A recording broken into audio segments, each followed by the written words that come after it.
Welcome to Fun Facts Online. In the world of engineering, from building jet engines to creating life-saving medical implants, there's a constant, relentless search for materials that are two things at once: incredibly strong and impossibly light. This quest has led us to revolutionary technologies like 3D printing, which lets us build objects layer by layer with incredible freedom. But what if I told you the true secret to ultimate strength isn't just the material you use, but the hidden, microscopic architecture inside it? We're about to dive into a world where we don't just manufacture parts, we grow them, one digital cell at a time, using a fascinating concept from computer science called cellular automata. It's a method for creating materials with properties that, until now, have been pure science fiction. To understand this revolution, we first need to look inside a typical 3D printed object. Most people are familiar with the most common type of 3D printing, fused deposition modeling, or FDM. You have a spool of plastic filament, it gets heated up, and a nozzle draws out the object, layer by painstaking layer. But here's the secret: most 3D printed objects aren't solid plastic. That would waste material, take forever to print, and make the object heavy. Instead, the inside is filled with a low-density pattern, a kind of internal scaffolding. This is called the infill. The pattern you choose for this infill, and how dense it is, has a massive impact on the object's final properties.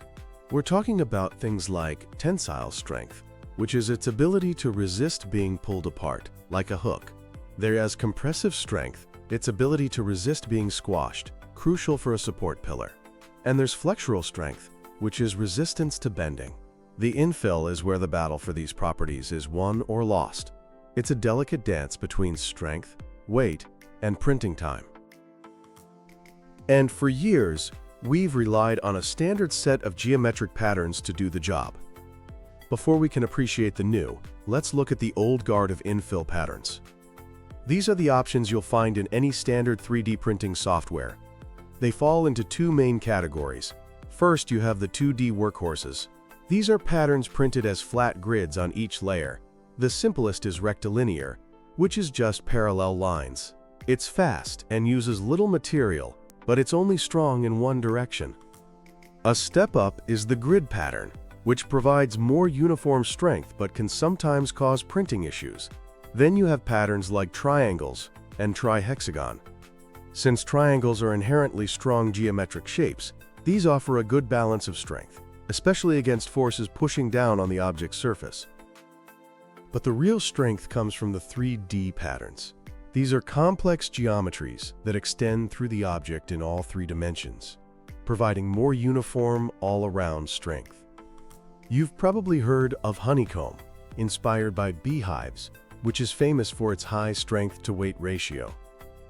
There are also cubic and octet patterns, which are essentially stacked cubes or pyramids, providing excellent strength in all directions. But perhaps the most fascinating traditional infill is the gyroid. It's a truly unique, endlessly curving and spiraling surface. It's a favorite among 3D printing experts because it's what's known as quasi-isotropic, meaning it has nearly equal strength in every direction.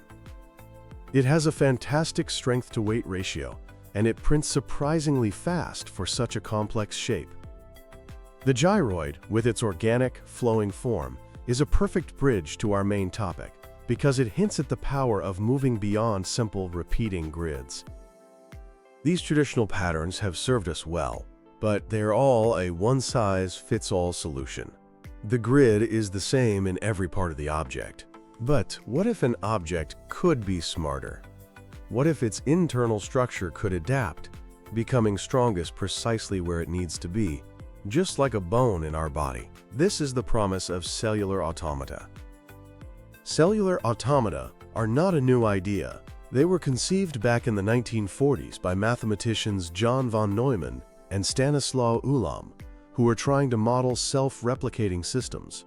But they burst into popular culture in 1970 with John Conway's Game of Life. At its heart, A cellular automaton is a beautifully simple concept. Imagine a grid of cells, like a checkerboard. Each cell can be in a certain state, for example, on or off. The grid evolves over time in discrete steps, and the state of a cell in the next step is determined by a simple set of rules based on the current state of its neighbors. That's it. A grid, states, neighbors, and rules. The magic is what happens next. Emergent behavior. From these incredibly simple local rules, breathtakingly complex, organized, and sometimes lifelike patterns can emerge. For 3D printing, we take this concept into the third dimension. Our grid is a volume of tiny 3D pixels, called voxels. The rules determine whether each voxel in the next time step will be filled with solid material or remain an empty void. By choosing the right initial setup and the right rules, we can literally grow an internal structure of immense complexity, creating patterns that are impossible to design by hand. Instead of a designer having to draw every single tiny strut and curve, they simply set the rules and let the simulation evolve the optimal pattern. This opens up a design space of trillions upon trillions of possible rules, each one capable of producing a unique structure with unique mechanical properties. So how do we get from this abstract mathematical idea to a physical, high-strength object? The process is a bridge between the digital and the real. First, we take our 3D model and convert it into that 3D grid of voxels. Then comes the most important step, choosing the cellular automaton rules. Researchers can use known rules that create interesting patterns, or they can even use optimization algorithms to hunt for new rules that will result in a desired property, like extreme stiffness or flexibility. With the rules in place, the simulation begins. Starting from a simple seed, maybe a single voxel in the center, the automaton evolves. With each tick of the clock, the rules are applied, and the structure grows and morphs, filling the empty space inside the object's shell. The result is a voxel grid, a 3D map of solid and empty spaces.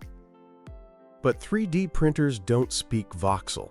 They need a file format called an STL, which describes a surface as a mesh of triangles. This is where a clever algorithm called marching cubes comes in. It marches through the voxel grid and, based on which voxels are on or off, it generates the appropriate set of tiny triangles to create a smooth surface. It perfectly translates the blocky voxel data into a printable mesh. This entire process is a powerful form of what engineers call topology optimization. That's a fancy term for a computer figuring out the best possible shape and placement of material to handle specific forces. Cellular automata do this in a very natural bottom-up way. By linking the rules to local stress levels, the automaton can evolve a structure that's perfectly adapted to its job, mimicking how natural systems, like trees and bones, grow and reinforce themselves. What's most amazing is that when you use cellular automata to generate structures optimized for strength, they often end up looking remarkably like things found in nature. You see patterns that look like porous bone, sea coral, or the intricate veins of a leaf. This isn't a coincidence. Nature, through billions of years of evolution, is the ultimate master of topology optimization. So why are these irregular, nature-inspired patterns so much stronger? The answer is all about how they handle stress. Traditional, grid-like patterns have sharp corners and joints, which create points of high stress concentration. When the material fails, it's almost always at one of these weak points. But nature-inspired structures, born from cellular automata, are different. They are full of curves and fillets, which allow stress to flow smoothly through the material, avoiding those dangerous stress points that lead to cracks. They are often hierarchical, with features at different scales, just like a tree has a trunk, branches, and twigs, allowing them to dissipate energy and resist fracture more effectively. Furthermore, This method allows for what are called functionally graded materials. Bone is a perfect example. It's dense and compact on the outside, but porous and lightweight on the inside. Cellular automata are perfect for creating this. You can grow an infill that is dense and strong in areas that will face high stress and sparse and light everywhere else, all within the same part. This isn't just theory. A growing body of research confirms the benefits. While direct comparisons of CA infills are still an emerging field, studies on similar topology-optimized and biomimetic lattice structures show incredible results. For compressive strength and energy absorption, designs like the gyroid, which shares many of these organic qualities, and structures inspired by beetle wings or cuttlefish bone consistently show superior strength-to-density ratios. They also tend to fail more gracefully, crushing progressively rather than shattering. For tensile strength, it's all about aligning the internal structure with the load. Topology optimization, which CA can perform, excels at creating continuous load paths through the material, far outperforming generic patterns. The true power is customization. Instead of a uniform honeycomb pattern, imagine an aircraft bracket where the internal structure is a dense, bone-like lattice along the main stress lines, which then fades into a lightweight, porous foam in non-critical areas. This is the level of control we are unlocking. Of course, this new frontier has its challenges.